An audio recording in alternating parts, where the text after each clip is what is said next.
sholli ala sayyidina Muhammad wa ala ali sayyidina Muhammad. Allahumma sholli ala baik, langsung pada Buya. Buya izin bertanya, maaf Silakan. di luar tema pada hari ini. Silakan. Pertanyaannya seputar masalah jodoh, Buya. Kalau di masyarakat Jawa pada umumnya kan kebanyakan dalam pemilihan waktu pernikahan untuk anaknya itu kan biasanya memilih waktu-waktu tertentu pada bulan-bulan tertentu, karena banyak yang meyakini bahwasanya misalnya menikah pada bulan tertentu akan membawa keberkahan tertentu, dan apabila menikah pada bulan-bulan yang mungkin dianggap akan memberikan dampak buruk bagi si pengantin ini, akan cenderung dihindari bagi orang tua yang ingin menikahkan anaknya. Pertanyaannya, Buya, bagaimana sikap kita sebagai seorang muslim menyikapi adanya keyakinan-keyakinan tersebut di sekitar kita, yang notabene keyakinan semacam tersebut tidak ada dalam syariat agama kita. Syukron jawabannya, Buya. Assalamualaikum warahmatullahi wabarakatuh. Waalaikumsalam warahmatullahi wabarakatuh. Baik, langsung Buya.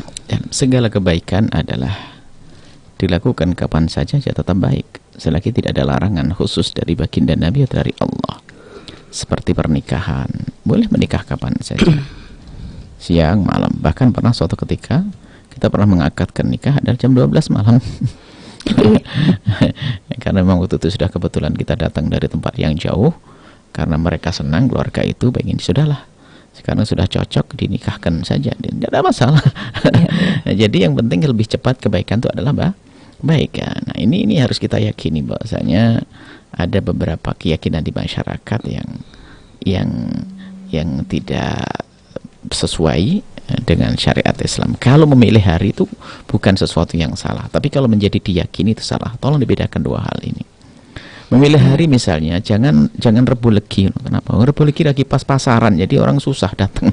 Misalnya begitu. Kalau alasannya begitu ya sah-sah saja. Tapi jangan diyakini Rebu Legi adalah hari naas dalam sebuah pernikahan. Biasanya ngomongin hari pasaran sapi di daerah Tulungagung, Ngunut gitu misalnya. Maka jangan hari itu, nanti orang pada nggak bisa datang gitu. Jadi permasalahannya bukan permasalahan keyakinan itu hari naas. Nah, itu harus betul, itu harus kita rubah keyakinan ini. Semua hari adalah baik. Tidak ada bulan sengsara, bulan naas, bukan bulan bencana, nggak ada. Kalau untuk pernikahan khususnya adalah semakin cepat lebih bagus. Karena apa?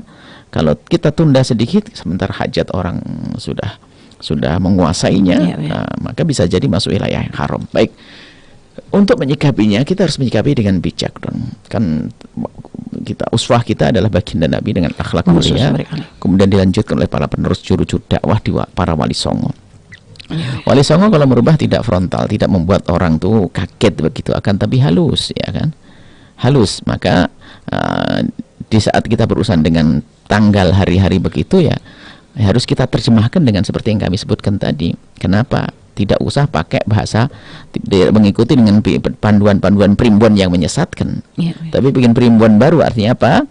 Memilih hari adalah hari yang paling bisa untuk silaturahim. Kalau memilih hari pernikahan, pertama apa? Jika memang mempelainya belum mendesak, kita ambil hari yang sekiranya lebih banyak keluarga yang datang, lebih banyak tetangga yang datang. Jadi kita alihkan seperti itu. Nah, jadi misalnya kalau harus misalnya sudah Senin Kliwon saja deh. Ya sudahlah, ambil Senin Kliwon, tapi alasannya adalah apa? Karena Senin Kliwon adalah hari yang orang pada kosong, sepertinya itu. Gitu. Jadi bukan dikembalikan kepada hitungan-hitungan para dukun itu. Jadi baik. Jadi caranya Anda harus yang cantik. Kalaupun misalnya itu ada urusan dengan orang tua, ya kan? Kalau dengan orang tua, ya tidak diperkenankan juga kita langsung berontak begitu. Karena dengan cara yang tidak santun, tidak menarik di hati orang. Jadi uswah kita adalah para wali songo, bagaimana merubah kekafiran sampai tradisi-tradisi yang kafir syirik sekalipun, bagaimana dirubah secara halus sehingga menjadi satu tradisi yang islami. Kita masih ingat bahwasanya ada namanya bersih deso, itu kan kalau tradisi orang di Jawa Timur, termasuk daerah kami waktu itu adalah ya dari dulunya adalah dukun-dukun berkomat kamit menyanjung danyangan atau yang disebut dengan yang diakui sebagai penguasa-penguasa kampung adalah bukan dari yang diridhoi oleh Allah. Dari itu adalah satu keyakinan yang salah. Kan tapi bersama berjalannya waktu para juru dakwah merubah kegiatan itu, tidak lagi menyebut tentang setan-setan dan sebagainya, akan dirubah dengan doa-doa. Jadi jadilah Anda yang bijak di dalam merubah ya, karena Islam mengajarkan cara yang bijak sehingga ambil ikannya tanpa harus keruh airnya. Apalagi kalau di masyarakat sudah mengakar dengan keyakinan seperti itu, Anda akan bermusuhan dengan sana sini, belum tentu Anda kuat. Bisa saja Anda nanti menjadi orang yang putus asa karena Anda merasa tidak mendapat serangan sana sini. Nah, maka langkah pertama dan utama memahamkan semacam ini. Hasilnya belum tentu esok hari loh ya, bahkan tahun depan pun belum. Termasuk yang kami upayakan ini juga merubah, tapi perlahan. Yang jelas mulai dari diri Anda sendiri. Anda jangan meyakini yang demikian itu, kemudian orang dekat Anda, kemudian keluarga Anda, bertahap dan bertahap. Maka begitulah cara dakwah. Kita jangan membuat permusuhan ya,